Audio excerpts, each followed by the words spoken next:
कोंडिवली, शिरगाव पिंपळवाडी, तळवट, शिरवली. रत्नागिरी जिल्ह्यात खेड तालुक्यातली ही 4 धरणं. ही धरणं आहेत की गळकी भांडी असा प्रश्न आता तालुक्याला पडलाय. या धरणांच्या भिंतीमधून गळती सुरू आहे. धरणाच्या पायथ्याशी लहान मोठे झरेच लागलेत. कोणत्याही क्षणी धरणाच्या भिंती मान टाकतील आणि जलप्रलय होईल अशी भीती ग्रामस्थांना वाटते. या धरणाचा उपयोग जवळजवळ कोंडिवली, निलीक, अलसूर आणि भोसते ह्या 4 गावाला होणार होता.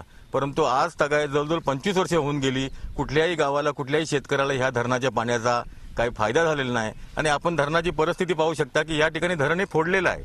आणि हे जर फोडलं नसतं आणि त्या लेवलला जर पाणी भरलं तर हे धरण मोठ्या प्रमाणात लिकेज आहे. शासनाचं ह्याच्यावर अजिबात लक्ष नाही.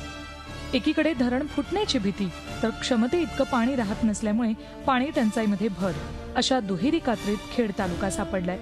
भरीस भर म्हणून शेतकऱ्यांना धरणांसाठी घेतलेल्या जमिनीचा मोबदला 20-25 वर्ष लोटल्यावरही मिळालेला नाही.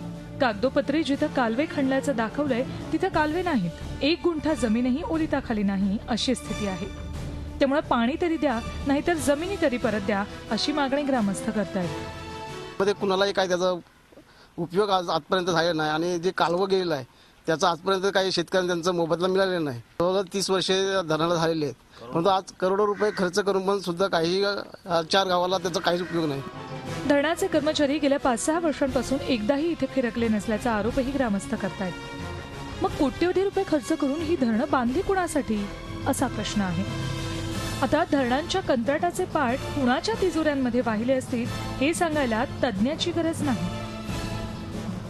रत्नागिरीहून प्रणव पोळेकरसह bureau report, Zee media, Mumbai. Zee 24 तास रहा एक पाऊल पुढे.